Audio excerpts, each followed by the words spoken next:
وإذا سألك عبادي عني فإني قريب أجيب دعوة الداع إذا دعان فليستجيبوا لي وليؤمنوا بي لعلهم يرشدون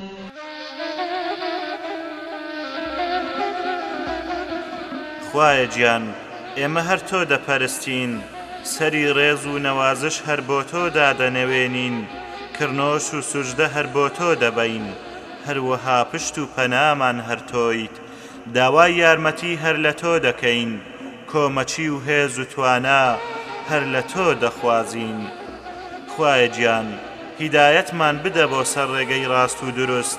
ڕێگەی خواناسی و دینداری ڕێگەی بەهەشت ڕێگەی سەرفرازی و سەرکەوتن بەسەر نەفس و شەیتاندا ڕێبازی ڕێک و ڕەوان بۆ بەدەستهێنانی ڕەزامەندی تۆ ڕێگە و ڕێبازی ئەوانەی کە لە ناز و نیعمەتی ئیمان بەهرەمەندت کردوون لە ناز و نیعمەتی ئیسلام بەهرەوەرت کردوون لە دنیادا ئاسوودە و شادت کردوون بە نووری ئیمان لە قیامەتیشدا شادیان دەکەیت بە بەهەشتی بەرین و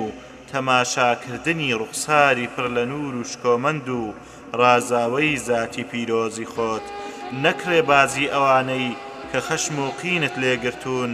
لەبەر ئەوەی لە ڕێبازی تۆ لایان داوە دنیا پەرستن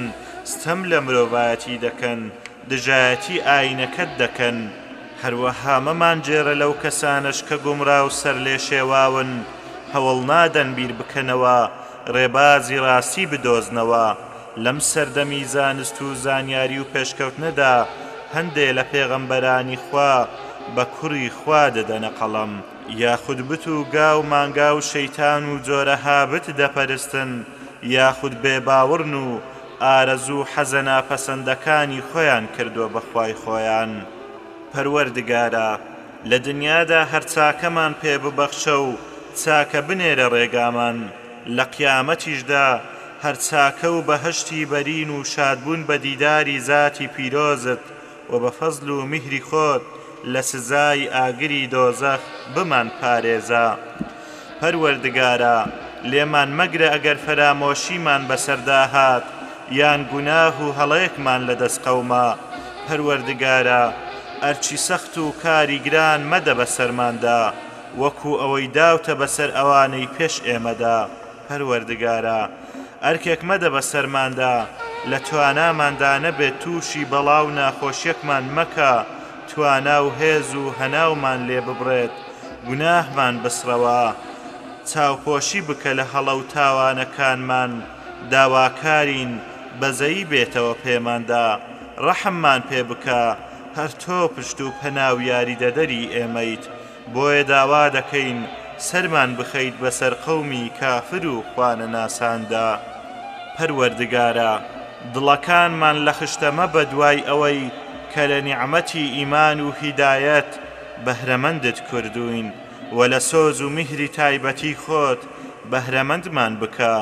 چونکە بەڕاستی تۆ زاتێکی بەخشندە و بەخشێنەری پەروەردگارە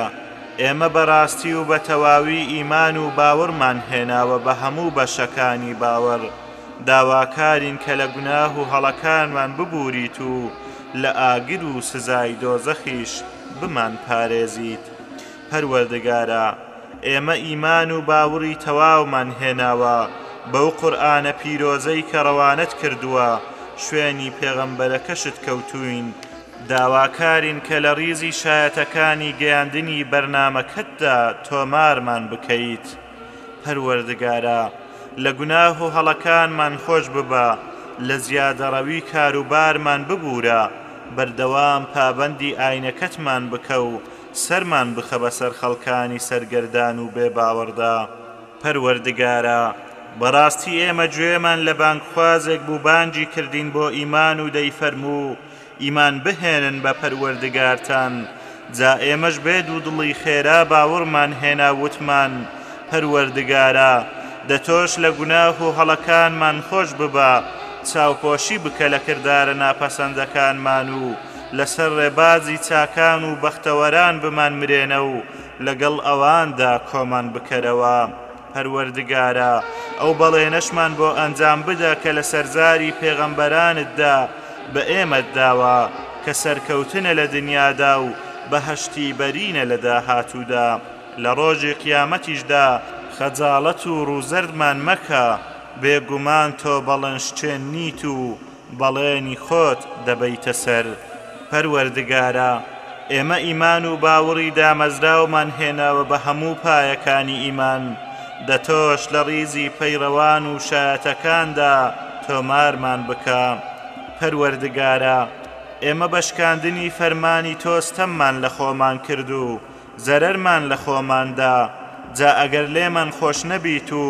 بەزەییت و سۆزت نەبێ بۆمان، ئەوە بێگومان زەرەرمەند و خەسارەتمەندین. پەروەردگارە ئارامگری و خۆگریمان بەسەردا بڕێژە و پایەدار و دامەزراومان بکە و سەرکەوتنمان پێ ببەخشە بەسەر هۆزی کافر و بێباوڕاندا. پەروەردگارە خۆگری و ئارامگریمان بەسەردا دابارێنە و بە موسڵمانیەتی بمانمرێنە و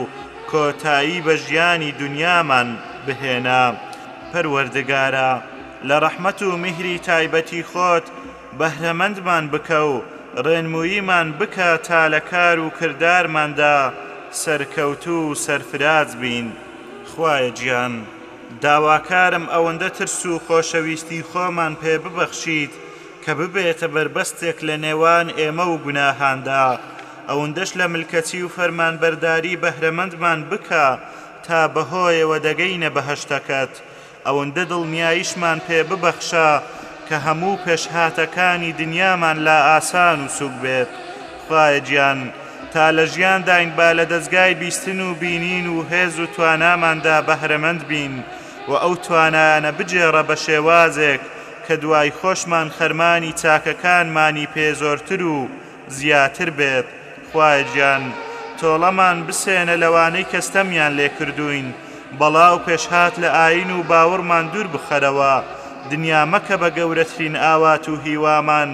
بە شێوازێک پێی دەنازین بەهرەکانمان تەنها بۆ بەدەستهێنانی دنیا بێت، هەروەها کەسانێکی بێڕەحم و دڵڕەق زاڵ مەکە بەسەرماندا. خوایە گیان نێوانمان چاک و پتە و بکە و کێشە و گرفت لە نێوانماندا مەهێڵە، دڵەکانمان یەکخە و خۆشەویستی لە نێوانیاندا دروست بکە، هیدایەت و ڕێنموییمان بکە بۆ هەموو ڕێبازەکانی ئاشتی و هێمنی، و لە تاریکستانەکان ڕزگارمان بکە و بمان خەرە نێو نور و ڕووناچیەوە،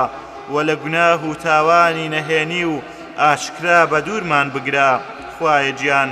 بەرەکەت بڕێژە بەسەر دەستگاکانی بیستن و بینین و دڵ و دەروونماندا،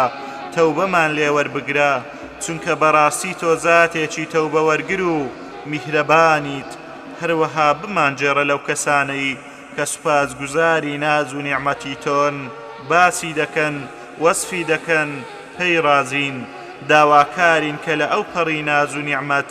بەهرەمەندمان بکەیت.